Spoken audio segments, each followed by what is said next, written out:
everyone, so it's time for me to review the Etude House Double Lasting Foundation. So the foundation I have is in the shade Fair.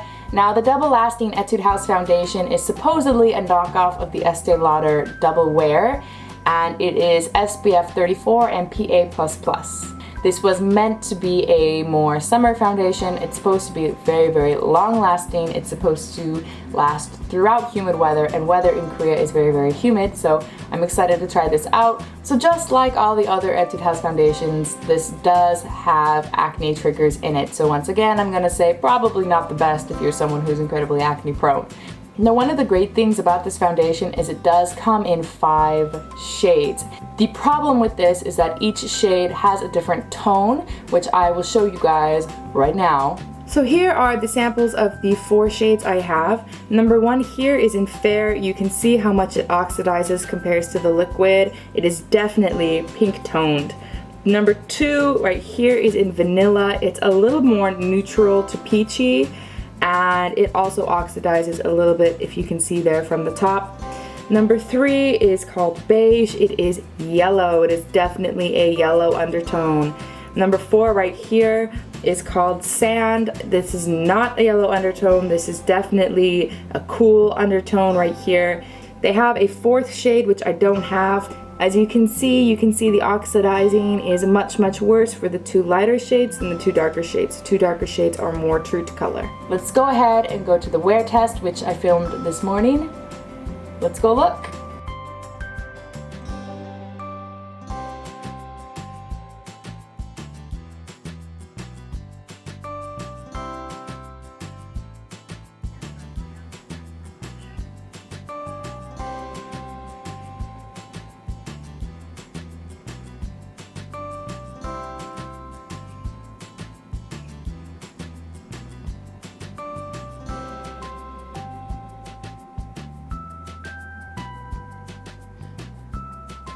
So first impressions right off the bat, it's applying really evenly and really nice, and looks pretty much the same on both sides. So I don't know if the primer is really going to work any better in keeping this on or not, but I'm going to go ahead and finish up my makeup, and then we'll go throughout the day and we'll see how this holds up.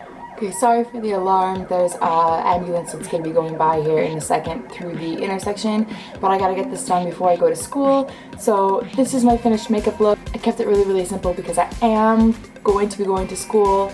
About the foundation, first off, I can tell you something right away, and that is that it oxidizes. It's definitely darker than it is when it comes out. You can't really see it on camera, but I can notice it a lot more in real life. And when you guys have seen the swatch test, you can see that there's a very, very big difference between the dried part of the swatch and the non-dried part of the swatch. So I'm gonna go ahead and go to school. So far, finish wise, it's sitting really, really well, but I gotta go to work, so goodbye. 6.5 hours later. Okay, so I put this foundation on at about 7:50 this morning, and now it is past 5 o'clock, so that is a very good amount of time. It's not necessarily hot in Korea today, but it is so humid, and I don't know if you can tell, but I have the glisten. So let's check to see how this foundation held up over this long period of time. So one thing I can say, this foundation is not patching up at all. It also has not gone into fine lines. Right here where I smile, where my wrinkles are, it's not that product is in the lines, it's that it's actually out. It's no longer there, just a little bit. My blush is still here. I don't know if you guys can see my contour. It has held up along with the blush, which is always a good thing when your blush and your contour are still there at the end of a really humid day. Overall, longevity wise, I'm gonna say this product is working really, really well. I mean, it's incredibly humid. I've been sweating essentially all day. I've been feeling humid all day, and it hasn't really patched up. I would say it hasn't patched up. It hasn't moved and sat in fine lines. It literally has stayed on my skin. Just the only places it seems to have disappeared from are places where I have been like playing with my, maybe leaning my head on my hand or like my chin or things like that. So let's talk about other aspects beyond longevity.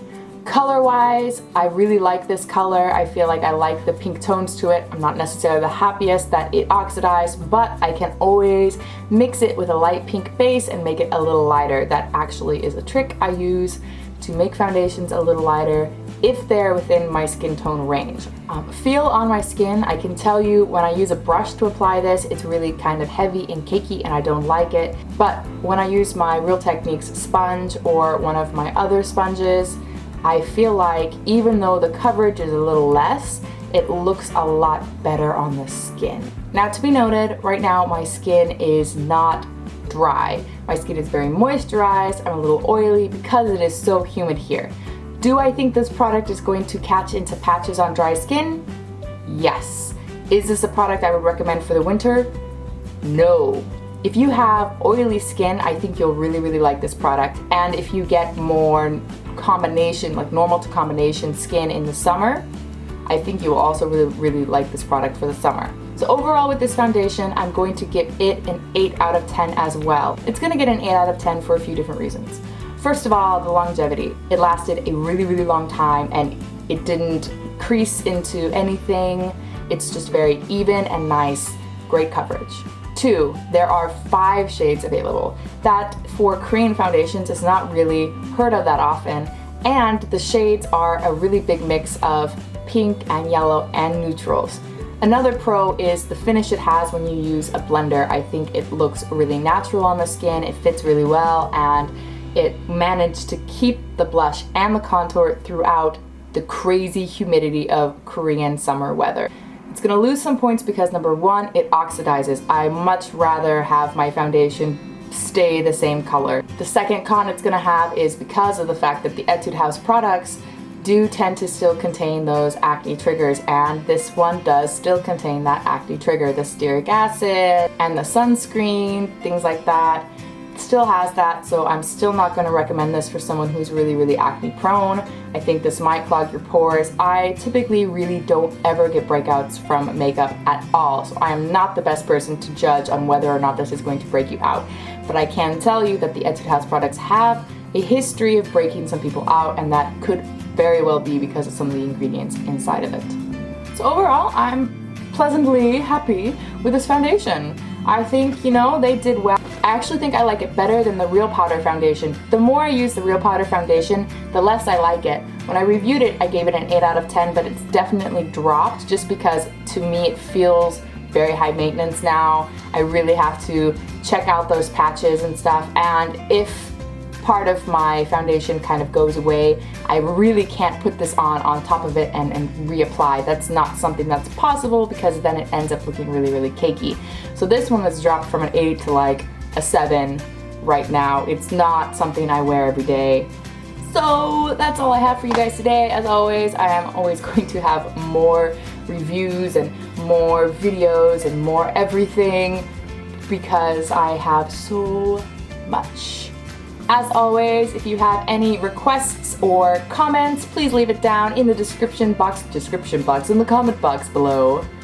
I made that mistake again. Put it down in the comment box below and I will put it on this little list I have of requests people have made. The most requested videos are the ones I'm really gonna do. This one was highly requested, so ta-da, here it is. Anyway, that's all I have for you guys today, so goodbye. Hi guys, it's Inga, and I did something naughty. I went to the face shop today, and they're having their 50% off sale, so I thought maybe it would be time to do my first ever